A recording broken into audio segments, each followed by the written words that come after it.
Merci, Daniel.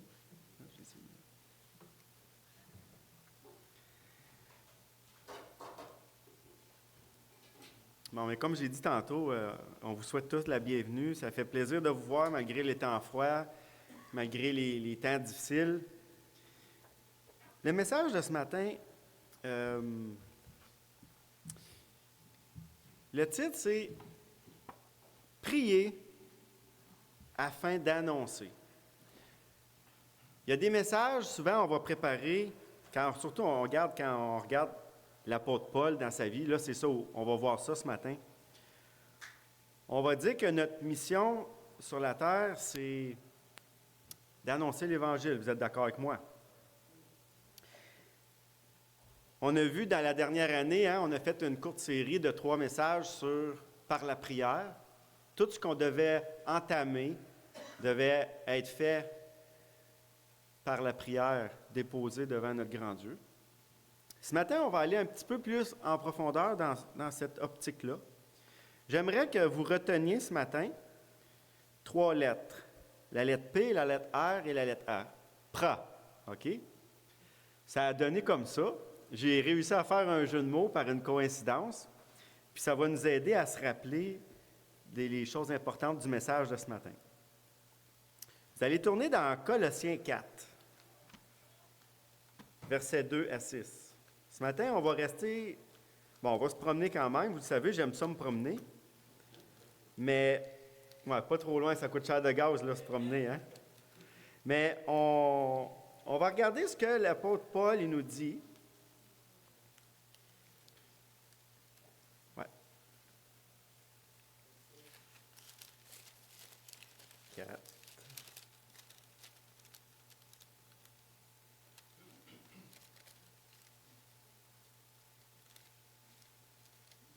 Colossiens 4, 2 à 6. Je vais vous lire l'introduction pour commencer. Je veux vraiment qu'on soit bien dans l'optique du message que Paul a voulu nous laisser dans ce passage-là. Premièrement, on voit qu'il y a des étapes. Les choses sont importantes. Il faut essayer quand on lit la parole de Dieu, des fois, quand on voit qu'il y a des étapes aux choses, il faut essayer de garder ça en tête, s'en rappeler des étapes. Parce que quand on brûle des étapes, des fois, on peut passer à côté de quelque chose d'important. L'apôtre Paul, dans ce passage, il tient à souligner un aspect important pour accomplir son ministère. Pour accomplir quoi? Sa mission. Pour lequel, qui souligne soigneusement, vous allez le voir tantôt, qu'il est dans les chaînes. Donc, il n'est pas dans Watt, il n'est pas dans l'abondance, il n'est pas dans la facilité. Vous allez voir que l'apôtre Paul, il souligne ça, ces choses-là. Nous ne sommes pas concrètement dans les mêmes chaînes que Paul, puis on n'est pas dans la même époque que lui, mais la demande que Paul fait à ses frères, c'est ça qu'on va regarder ce matin, est tellement importante. Paul, il dit de prier pour nous, quand il parle aux Colossiens. Puis, quand il demande de prier pour lui, même si Paul, ça fait 2000 ans de ça, nous aussi, pour annoncer l'Évangile, c'est pas facile. On s'en cachera pas, là. C'est pas facile, OK? Je vous dis pas que... Je vous dis là, il faut prier pour annoncer l'Évangile, ça va être facile. Non, on voit que Paul, même dans son temps, c'était pas facile. C'était difficile. Puis nous aussi, ça va l'être. Mais Paul, il demande de l'appui dans la prière. Parce qu'il dit, comme je dois en parler. Puis ça, là, c'est encore d'actualité pour nous. Comme on doit en parler. On doit prier les uns pour les autres, s'encourager, demander au Seigneur qu'il nous aide dans ça. Le message va tourner autour de ce sujet-là ce matin. Puis, comme Paul était dans l'adversité, nous aussi, on va l'être. Et nous aussi, on l'est peut-être. Mais il ne faut pas oublier que notre but, c'est toujours d'annoncer l'Évangile, notre mission. Si Paul, quand il était en prison, je vais trop vite là. On va parler de ça tout à l'heure, OK? Moi, j'ai des petites tendances à vouloir aller vite. La proposition ce matin, là, que je vous fais, okay, que je ne veux pas que vous oubliez, ça se résume en une phrase. Priez pour que Dieu ouvre des portes afin d'annoncer le mystère de l'Évangile. C'est pas facile. Okay? on ne peut pas piner 53 pieds en arrière d'un Toyota Echo. OK? Ça ne se fait pas. Il y a des choses qui ne se font pas. OK? Puis, on ne pourra pas annoncer l'Évangile si on ne demande pas à Dieu de nous aider. OK? On va avoir trop de misère. Donc, le message de ce matin, c'est prier afin d'annoncer le mystère de Jésus. Il va y avoir ce matin, vous allez voir, 3 points principaux au message. 3 points qu'on va regarder. Puis c'est pour ça que je vous ai dit de ne pas oublier le prêt. OK? On va regarder que Paul, à un moment donné, il dit de persévérer dans la prière. OK? Ça, c'est très important. C'est le premier point qu'on va voir ce matin. Le deuxième point qu'on va regarder, c'est racheter le temps. Racheter le temps pour annoncer l'Évangile. Ça va être le deuxième point.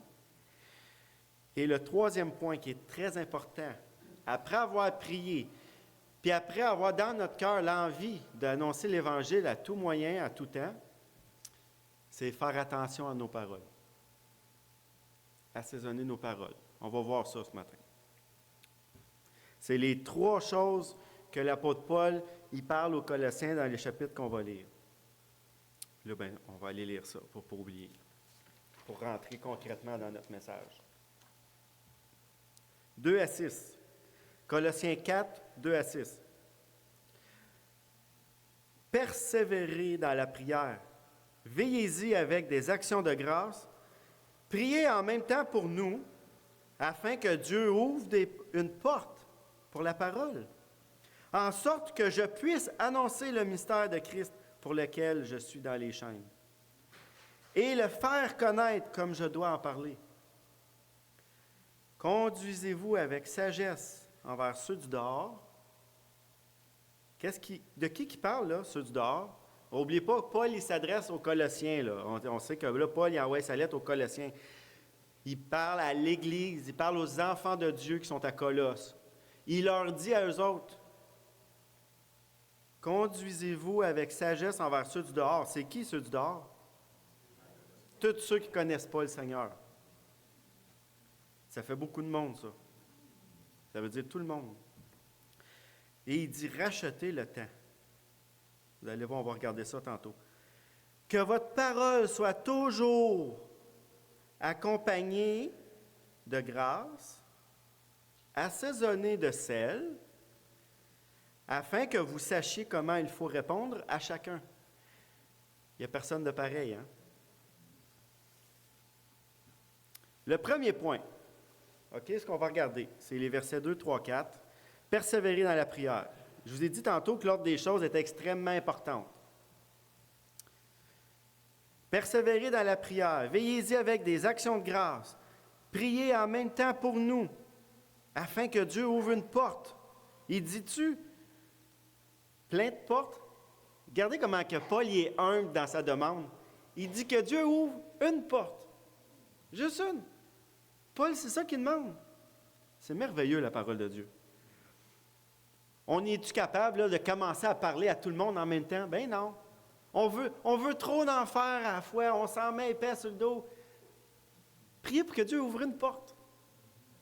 Hey, comment vous saurez... Vous êtes des enfants... En tout cas, si vous êtes tous des enfants de Dieu ce matin, gloire à Dieu.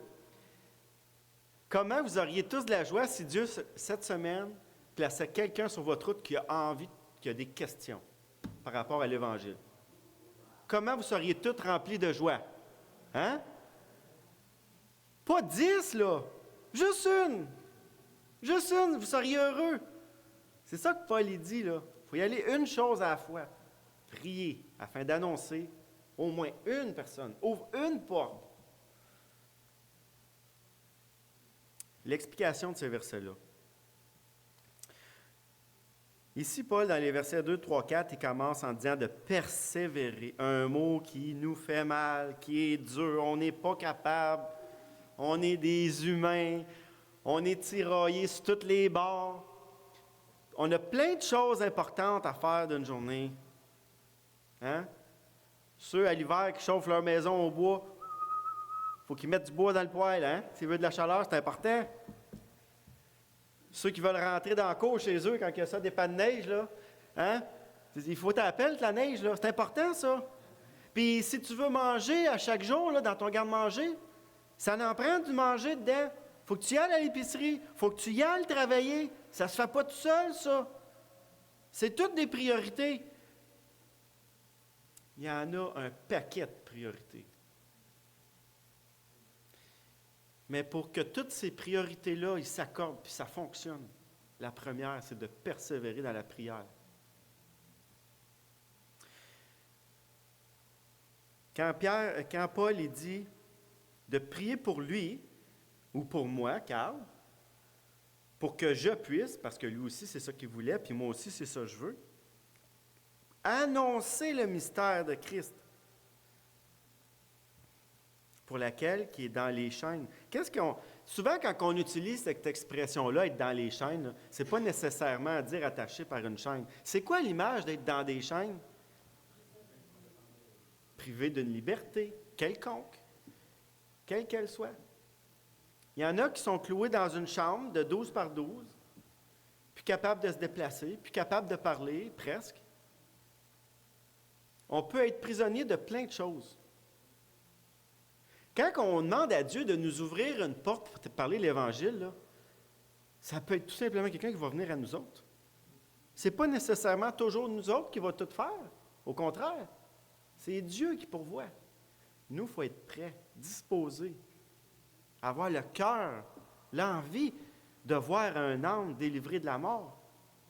Il n'y a rien de plus important que ça. Parce que si les autres avant nous autres ne l'auraient pas fait, on ne serait pas là. Et si on veut avoir la joie d'en voir d'autres après nous autres, là, avoir la vie, la joie, la paix éternelle, il faut continuer cette mission-là. Peu importe nos difficultés, peu importe on est où.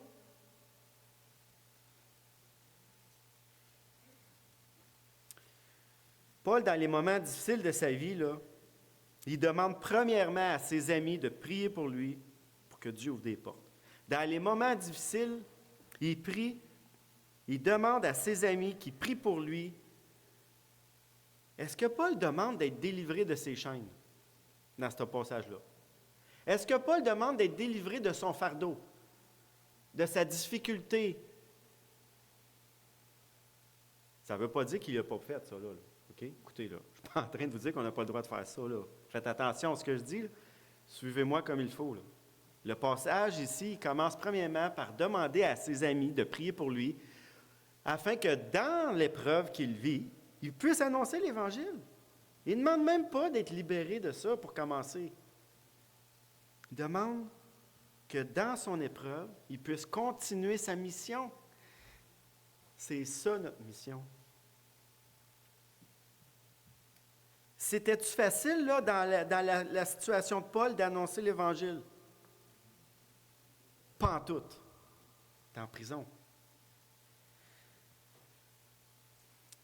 Est-ce que Paul s'est dit, bon, c'est trop dur, là, je ne suis plus capable, là. Là, je veux un break, je veux un slack, là. Je pense que je vais tout simplement arrêter de parler, là. Je vais prendre un break. Puis tout de bien que si je laisse le monde tranquille, il va réussir à sortir du site. Est-ce qu'il pensait à lui? Dieu a dit, cherche d'abord le royaume de Dieu, et toute chose te sera donnée. Dans tes malheurs, dans tes difficultés, perds pas le focus sur ta mission, sur ton ministère, qui est le même à chacun, qui est d'annoncer l'Évangile. Ça, là, il ne faut jamais perdre ça en vue. Paul, il sait, mais la réponse à ce que je vous ai dit tantôt, c'est sûr que non, Paul n'a pas parlé comme ça. OK?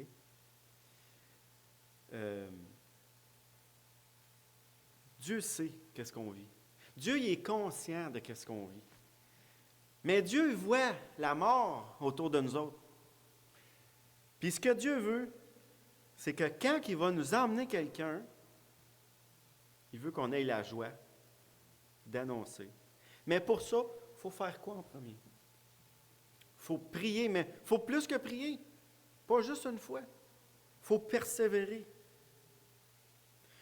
Là, tournez pas, je vais vous citer, je vais vous lire 3-4 passages rapidement. Là, on est dans Colossiens. On est dans la lettre que Paul a écrite aux Colossiens. Mais Paul a écrit aux Romains, « Réjouissez-vous en espérance » dans Romains 12, 12. Soyez patients dans l'affliction et persévérez dans la prière. Paul il a écrit aux Éphésiens en 6,18 « Faites en tout temps, par l'Esprit, toutes sortes de prières, de supplications. Veillez à cela avec une entière relâchement. » Ah, je me suis trompé. Avec une entière persévérance. Priez pour qui? Tous les saints. Pourquoi? Pour qu'ils continuent le travail que Jésus est venu faire sur la terre. Annoncer la délivrance, le pardon des péchés, la repentance, la vie éternelle pour quiconque croit en Jésus. Paul il a dit aux Thessaloniciens 5, de 16 à 17, il a dit « Soyez toujours joyeux. » Hey, c'est pas facile ça, hein? « Priez sans cesse. Rendez grâce en toutes choses. Car c'est à votre égard la volonté de Carl. » C'est-tu ma volonté à moi? C'est pas moi, là. Moi, je rapporte les paroles de Paul en ce moment, ce matin. Que Paul rapporte ce que Dieu a mis dans son cœur. Car c'est à votre égard la volonté de Dieu, puis il dit en Jésus-Christ. Thessaloniciens 5, 16, 17, 18. Merveilleux. Puis là, je finis avec la série sur le Sunday. Dans Luc 18, 1, c'est qui parle? Jésus leur adressa une parole. Non, là, c'est une parole. Pour leur montrer quoi? Qu'il faut toujours prier et ne point se relâcher. Aïe, aïe! Persévérer dans la prière, ne pas se relâcher, être toujours joyeux, rendre grâce. Ouf! Pas facile. Mais ça se fait. Parce que si Dieu l'a demandé, il va donner la capacité de le vivre. Comme Jean l'a dit, par la grâce de Dieu. Bon, il faut appliquer une persévérance dans la prière pour annoncer la bonne nouvelle. C'est notre mission de chaque jour. Comment faire ça? Comment faire ça? Dans notre priorité de chaque jour, OK? On doit garder un moment précis et particulier qui convient à chacun de nous, OK? Dans notre situation. Il y en a qui vont prendre un temps le matin, il y en a qui vont prendre un temps le midi, le soir, il y en a qui ça va être avant de se coucher, il y en a qui ont vraiment une grâce de Dieu, ils peuvent prendre plus de moments dans une journée. Il y en a qui ont un ministère de prière vraiment, vraiment discipliné. Ils sont importants, ces gens-là, ces frères et sœurs-là qui font ces choses-là, qui mettent du temps à prier pour plusieurs besoins. Mais dans nos temps qu'on prend, je souhaite de tout mon cœur que vous avez tout un temps particulier, que ce soit le matin, le midi et le soir, ou que ce soit juste le matin, ou juste le midi, ou juste le soir. J'aimerais vous imposer quelque chose. J'aimerais vous demander, dans vos prières, d'ajouter une courte prière, qui est la même que Paul. Demandez à Dieu qui ouvre des portes. Juste ça. Dans vos temps de prière, que je souhaite de tout mon cœur que vous êtes persévérants et que vous êtes sans relâche, je souhaite que vous additionnez, que vous ajoutiez, que vous incluez dans vos prières de chaque jour celle de demander à Dieu d'ouvrir des portes. C'est ça notre mission. Si on veut, on prie souvent comme ça. Seigneur, sauve mon frère Roch, mon frère dans la chair, là, mon frère à moi, Roch que j'aime, je l'aime mon frère. Moi je l'appelle Boubou, mon Boubou. Sauve mon Boubou. Mais Dieu il dit, Carl, prie que j'ouvre une porte à Boubou. Des fois on prie pas en étapes. Seigneur, sauve. Seigneur, oui, mais il dit à Paul de prier pour que Dieu ouvre la porte pour qu'on parle. Dans le fin fond, moi, je ne veux pas sauver Boubou, je ne peux pas. Moi, je veux que Boubou comprenne l'Évangile. Seigneur, ouvre le cœur à Roch, à mon frère. Est-ce que dans vos prières, vous êtes capable de peut-être la modifier, la changer ou d'inclure la demande à Dieu qui ouvre une porte? Ça commence par ouvrir une porte. Si la porte est fermée, n'essayez pas. Si je vous dis, allez dans mon bureau, tout le monde, puis la porte est barrée, êtes-vous capable de rentrer? C'est fermé comme une huître, c'est barré, ça ne marche pas. Mais si on dit, Seigneur, toi, tu as la clé de toutes les portes. Toi, tu as la clé de tous les cœurs. Seigneur, peux-tu ouvrir la porte pour qu'on y aille dans le bureau? Si le Seigneur ouvre la porte, tout le monde peut rentrer. Vous n'avez pas besoin d'être des connaisseurs dans la parole de Dieu, là, des théologiens approfondis. Là. Le salut, là, le plan de Dieu, là, il est simple pour tout le monde. Vous êtes tous capables de témoigner, mais le problème, c'est qu'on oublie de prier Dieu qui ouvre des portes. On fait notre travail en envers. On essaie de rentrer dans le bureau sans débarrer la porte. Ça ne marche pas.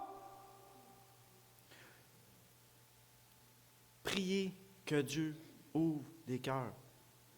C'est la première chose à faire, à inclure dans notre vie de tous les jours, dans notre vie de prière pour les enfants de Dieu.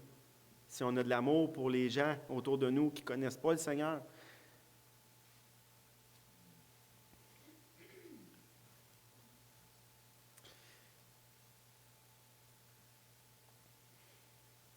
il faut être constant. La constance, là, j'aimerais juste ça vous donner un exemple de la constance, comment c'est important la constance. OK? Je ne suis pas mécanicien, là, puis je comprends ça. Je suis sûr que vous allez comprendre, OK? Vous avez tous déjà eu un bicycle à pédale, OK? Hein? Vous avez tous déjà fait du bicycle à pédale, ou au moins vu comment ça marche. Il y a une gear avec des petites dents, OK? Enlève des dents après la gear. Aïe aïe! Toc! Aïe aïe! Ow! Ça marche pas, hein? Ça roule pas bien, hein? Il manque des dents dans l'engrenage, c'est pas constant. Faut que ça soit constant. Faut que ça soit comme une roue dentelée parfaite. Un break, un travail. Un break, un travail. La dent, là, elle fait son travail quand elle arrive dans la chaîne, elle pousse dessus, puis à un moment donné, elle est relâchée. Elle a un break. Je ne vous dis pas, là, d'être acharné, puis juste prier, puis oublier tout le reste. C'est pas ça que Dieu dit. C'est pas ça que la parole de Dieu dit. La parole de Dieu dit d'être constant, de persévérer, puis de persévérer dans la bonne chose. Prier que Dieu ouvre des portes. Bien, il y a quelque chose qui est facile, hein? Il y a 60 secondes dans 1 minute, il y a 60 minutes dans 1 heure. Tout est constant. Dieu a fait les choses constantes. Il y a 24 heures d'une journée, il y a 7 journées dans une semaine. C'est toutes des choses qui sont constantes puis qui reviennent toujours. Imaginez si on aurait des semaines de 4 jours, de 6 jours, de 8 jours. Ça irait-tu bien? Si la Terre, elle ferait le tour du Soleil en 200 jours, puis des fois en 400, Dieu, c'est un Dieu constant, c'est un Dieu d'ordre. On doit veiller à cette prière-là avec une constance. Donc, si pour vous, c'est 3 fois par jour, bien, faites-le 3 fois par jour. Si pour vous, c'est 1 fois par jour, faites-le 1 fois par jour. C'est pas difficile physiquement, là, ça, là. Si je vous dis, on s'en va vivre en Alaska, puis à tous les jours, il faut pelleter 100 pieds, vous allez me dire, boy, moi, je ne vais pas vivre là. Moi, je ne veux pas pelleter 100 pieds à tous les jours. C'est dur pelleter, hein? C'est difficile. Mais ça a l'air que si Paul il dit ça aux Colossiens, c'est parce que ça a l'air que ce n'est pas si facile que ça, d'avoir la constance, la persévérance, le cœur et le désir de le faire. Ça part tout de là. C'est comme ça qu'il faut l'appliquer concrètement dans notre vie, être constant. Puis c'est avec la constance qu'on va voir les fruits. Si l'église de Tursault est ouverte un dimanche, elle est fermée l'autre, le monde y arrive dans la porte, à un moment donné, le monde va dire, moi, je ne vais plus là, je ne sais pas quand est-ce que c'est ouvert et c'est fermé, ça ne marche pas, là. La constance dans nos vies est importante. Ça, c'était le premier point. P. Persévérer dans la prière. Le point 2, Paul il dit au verset 5, conduisez-vous avec sagesse envers ceux du dehors et rachetez le temps. Qu'est-ce que Paul veut nous dire par racheter le temps? Hein? Est-ce qu'on peut acheter le temps avec de l'argent? Parce qu'il dit acheter. On sait qu'on achète des choses avec de l'argent. Comment on peut acheter du temps avec de l'argent? Est-ce que c'est vraiment ça que Paul est en train de nous dire? Pas vraiment. Conduisez-vous avec sagesse envers ceux du dehors. Rachetez le temps. Qu'est-ce que ça veut dire? On sait que le temps, c'est quelque chose de précieux qui vaut. On dit tout le temps que le temps, c'est de l'or. Hein? Si vous avez connu un gestionnaire d'une grosse entreprise, là, il vous le dit souvent. Le temps, c'est de l'or. C'est de l'argent, le temps. Il est en train de dire que le temps, il est précieux. C'est ça que Paul est en train de dire. Est-ce qu'avec vos sous, dans votre vie quotidienne, vous vous êtes acheté des choses précieuses? Oui. À mon épouse, quand on s'est mariés, on s'est acheté des bagues, des alliances, pour se rappeler de nos là, je ne l'ai pas, hein, je n'ai pas de bel exemple. Mais j'ai engraissé, puis j'étais plus capable de la sortir à un moment donné. J'ai dit là, avant qu'elle reste prise là, il va falloir que je l'enlève puis je la fasse agrandir. Hey, moi, j'étais maigre comme un pou quand je me suis marié. Il passait un coup de vent, je tombais à terre. Rachetez le temps, parce que le temps est précieux. Les gens meurent autour de nous sans Dieu. Donc, si tu passes du temps avec quelqu'un, tu prends du temps précieux pour conduire quelqu'un au Seigneur. Tu rachètes du temps.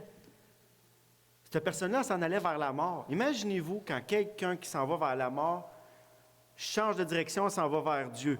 Le temps que vous avez passé, comment qu'il vaut? Comment qu'il vaut ce temps-là? On est-tu capable d'estimer la valeur de ce temps-là? On n'est pas capable. Un âme délivrée de la mort. Racheter le temps. Passer du temps. L'Évangile, les 7 signes qu'on a fait, les réunions de prière, les derniers mercredis, c'est pour nous aider à faire ça, à racheter le temps. C'est pour nous aider à passer du temps avec des gens qui ne connaissent pas Dieu, pour les conduire au pied de la croix. Nous savons que le temps est précieux et qu'il ne s'achète pas avec de l'argent. Ce n'est pas ça que Paul veut dire. Mais on doit prendre du temps. Hey, le fameux temps. On n'a donc pas assez d'une semaine. Hein? Moi, j'ai 4 enfants à la maison, puis je vous le dis, eux autres, ils nous engruent du temps. Je pense qu'il y en a qui peuvent me comprendre aussi. Mais faire des efforts pour passer du temps dans la parole de Dieu avec quelqu'un que, des fois, là, on voit qu'il y a des gens qui sont prêts, puis on est tous contents, puis on ne fait rien. On ne rachète pas le temps, là. On le perd.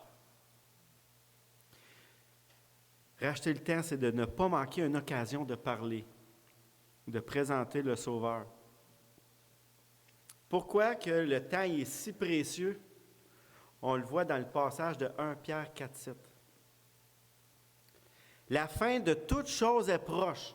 Pierre pouvait dire ça dans le temps. La fin de toute chose est proche. Es-tu encore plus proche aujourd'hui, la fin? Mais oui. Soyez sages et sobres. Puis qu'est-ce qu'il dit après, Paul? Pour vaquer à la prière. Parce que tout commence par la prière. Ce que Paul y affirme, là, c'est que la fin des choses, ce que Pierre affirme ici, c'est que la fin des choses est proche. Il faut être sage. Il faut être conscient de ça. Il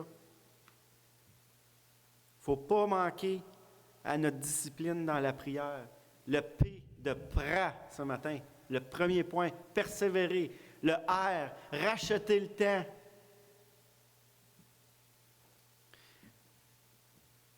Puis dans 1 Pierre 4,7, si on lirait plus bas, il dit « Avant tout, ayez les uns pour les autres une ardente amour, charité. Fait que si nous autres, on ne s'aime pas, là, on ne brillera pas fort. Mais si on s'aime, puis on s'encourage, puis on demande à chacun de prier pour que Dieu ouvre des portes pour annoncer l'Évangile, qu'est-ce qui va arriver? Avez-vous la foi? C'est quoi qui va arriver? Dieu va ouvrir des portes. Parce qu'on sait qu'on s'approche de jour en jour, de plus en plus du jour, du grand jour, du jour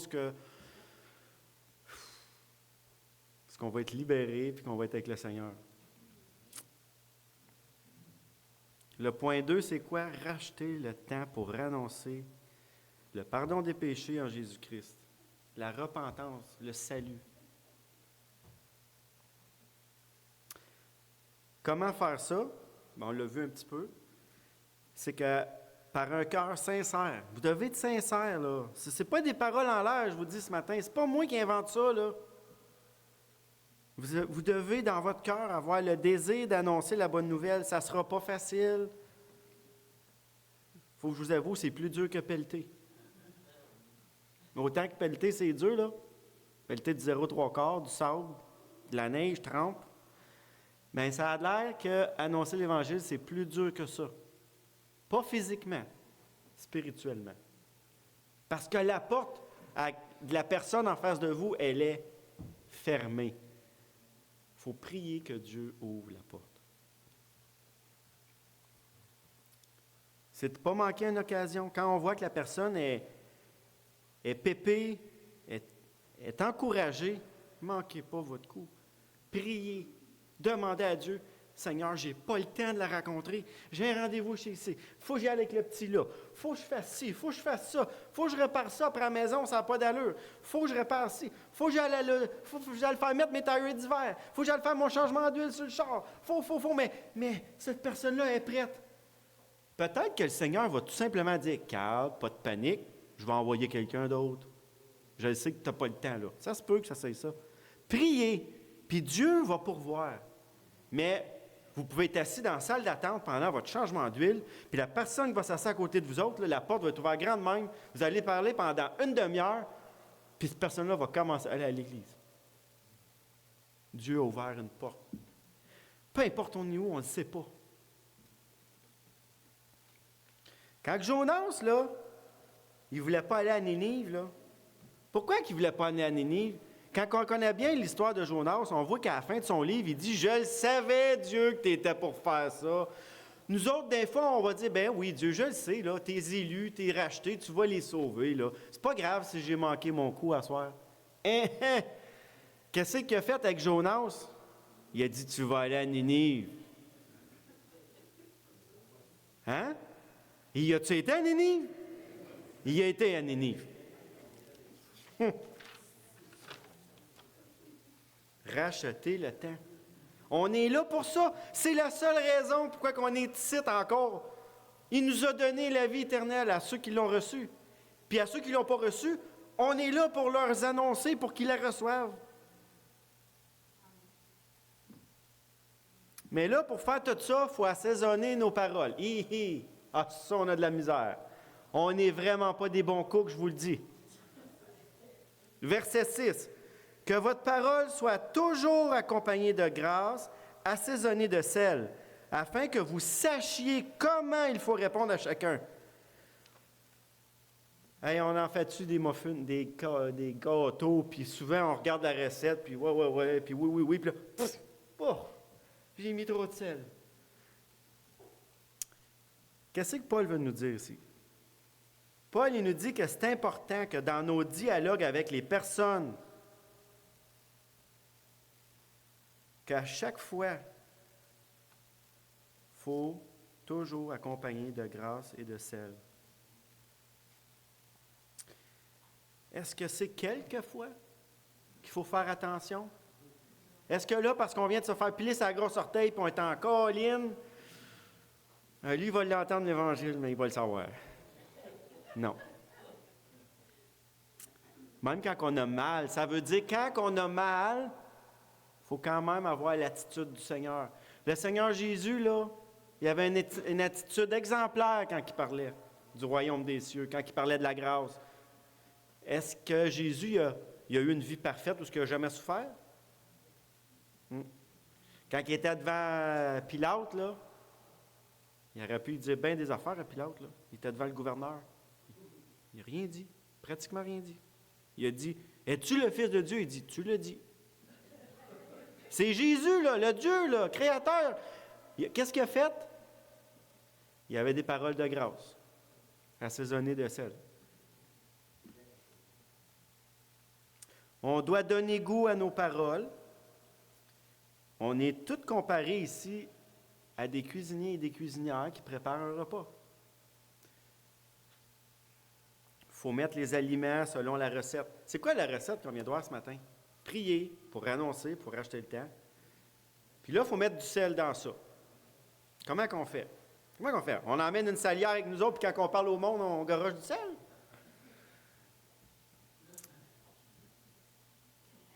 Juste avant d'aller plus loin, il y a une chose que le sel fait. Hein? Je ne sais pas si vous le savez, mais ça conserve. Ça donne la saveur, mais ça conserve aussi. Hein?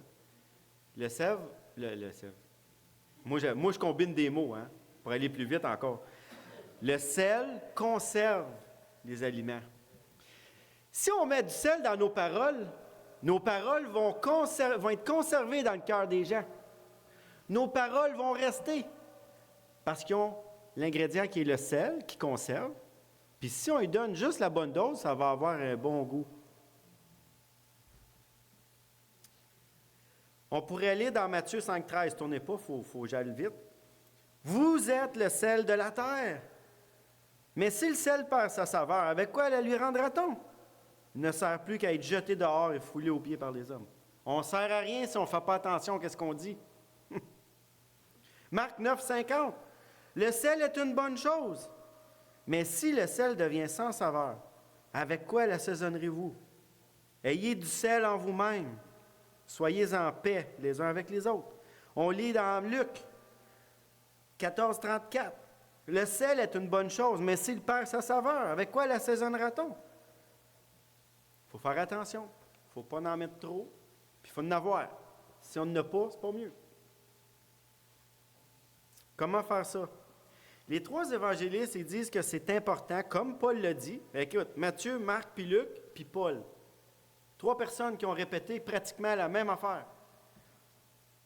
C'est un ingrédient qui doit faire partie de notre personne, parce qu'on est le sel de la terre.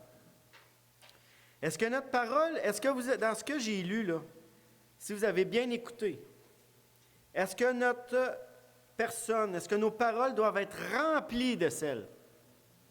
Oh non. Accompagné, assaisonné. On est l'élément brut, nous autres. On est le gros bloc de sel. Il faut faire attention. Accompagné. Cela, ça veut dire aussi pas trop. Pas trop de sel.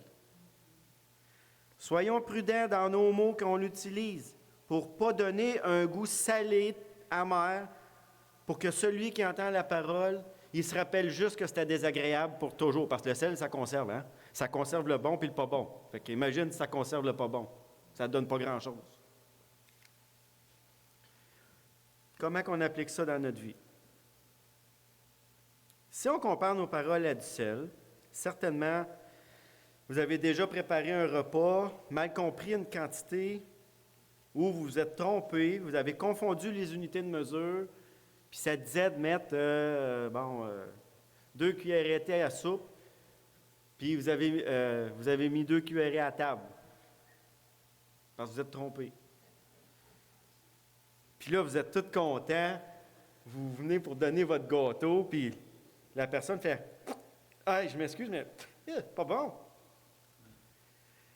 C'est quoi ces personnes-là qui vont se rappeler de ton gâteau pour les 10 prochaines années? Il n'était pas mangeable. Puis le pire, c'est qu'ils vont s'en rappeler. Le fameux sel, hein? Attention, c'est un couteau à 2 tranchants. Il conserve les affaires longtemps. Fait que si on en met trop, ils vont se rappeler que c'était pas bon. Il faut qu'ils se rappellent que l'Évangile, c'est merveilleux. Il faut demander au Seigneur de la sagesse. Puis il ne faut pas essayer de raconter la Bible en 5 minutes. Ça, c'est comme lui donner le bloc de sel. Il ne fera rien de bon. On est les gestionnaires du bloc de sel. On est le sel en nous-mêmes. C'est à nous autres de gérer, de doser qu'est-ce qui sort, selon la personne qui est en avant de nous.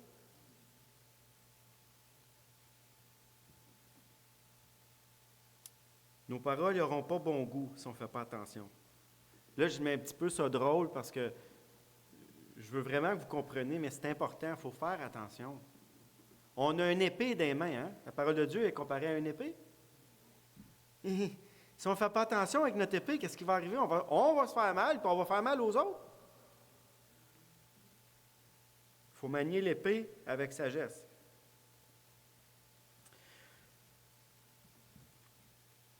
Il faut demander poliment aux gens s'ils veulent connaître Jésus. Puis, n'ayez pas peur.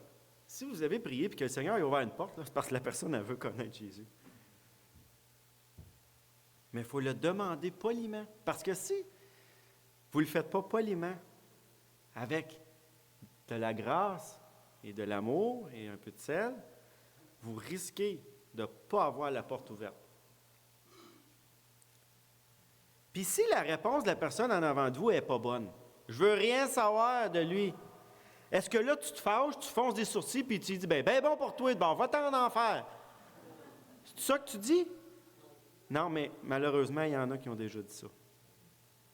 J'ai déjà vu ça. Si nos paroles sont assaisonnées de grâce et de sel, si le gâteau qu'on a préparé, il est super bon, puis que la personne n'en veut pas, OK? La différence entre le muffin que la personne ne prend pas physiquement, c'est que la parole, la personne, elle s'en va avec pareil. OK? Je ne peux pas vous forcer à emmener le muffin. Si je vous le donne, vous le prenez, vous le laissez sur la chaise, vous partez, vous ne l'avez plus, le muffin. Vous ne pouvez plus le manger plus tard. Mais les paroles, c'est différent. Quand elles sont lancées dans le cœur de la personne, même si la personne ne les veut pas, les paroles sont là quand même. Donc, ils peuvent faire leur effet plus tard. Si vous avez été rempli de grâce et de respect en face de la personne qui a été pas gentille avec vous, ça se peut que plus tard, elle change d'idée. Ça se peut que plus tard, là, elle les mange vos paroles. Puis là, sans le savoir, vous avez remporté la victoire.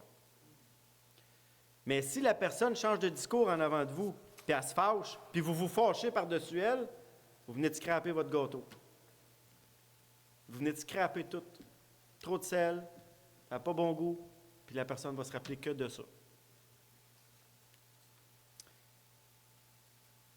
Si on regarde les paroles de Paul, versets 2 à 6, là, qu'on vient de voir ce matin, comment important, c'est quoi l'importance de prier pour que Dieu ouvre des portes?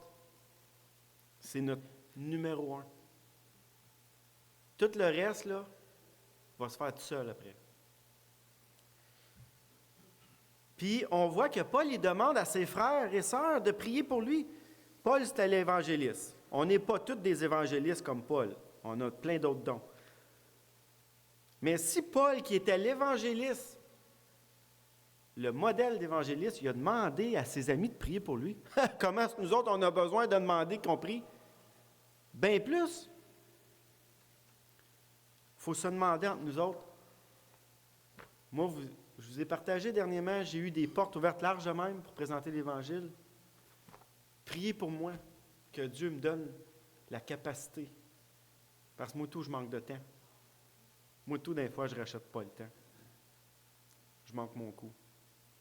Je vous demande de prier pour moi. Puis, s'il y en a d'autres qui ont des sujets, n'hésitez pas à demander à un frère, une soeur, veux-tu prier pour moi à soir, demain, après-demain, je rencontre ma fille, ou mon gars, ou mon frère, ou mon père, ou ma mère, puis écoute, la dernière fois, ça a bien été. Veux-tu prier pour moi? C'est ça qu'il faut faire. C'est ça qu'on voit que Paul y a fait.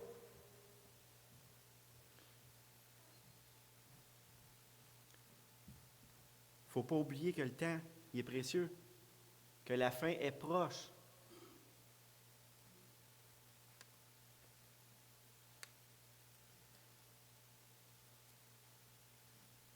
Tout commence par la prière. Si tu ne connais pas le Seigneur ce matin, prie sincèrement qu'il te pardonne et crois que Jésus est capable de te pardonner ton péché, tes péchés, par son sacrifice à la croix. Ça, là, c'est la première prière qu'il faut faire. Quelqu'un qui ne connaît pas Dieu. Si tu as déjà tout fait ça, c'est magnifique. Persévère dans la prière afin de racheter le temps. Pour que l'Évangile continue de se répandre, pour que d'autres âmes puissent continuer d'être sauvées. C'est ça notre mission par-dessus tout. C'est important de s'instruire dans la parole de Dieu, mais c'est bien plus important de parler de la parole de Dieu, de continuer le ministère. On s'instruit en s'en allant, mais on s'instruit pour mieux annoncer. On s'instruit pour être plus fort, plus près du Seigneur, mieux connaître le Seigneur. Mais il faut faire notre travail, il faut faire notre mission. Puis ça commence par la prière. C'est quoi nos 3 points principaux ce matin? P, persévérer dans la prière. R, racheter le temps. A, assaisonner nos paroles de sel et de grâce. Prêt pour pratique. J'espère que je vous ai encouragé ce matin avec le passage dans Colossiens 4 de Paul sur c'est quoi notre mission principale. On a plein de missions, mais la principale, c'est d'annoncer l'Évangile. Le matin en se levant. Moi, je dirais que c'est notre première prière qu'on devrait faire. Bien, on peut louer. Seigneur, merci d'avoir passé une bonne nuit de sommeil. Merci de m'avoir donné que mes yeux s'ouvrent ce matin. Mais après ça, c'est de nous donner, d'ouvrir, de pouvoir parler de l'Évangile, d'ouvrir des portes. On doit inclure ça dans nos prières de chaque jour. J'inviterai Jean-Pierre pour le dernier chant et Carole.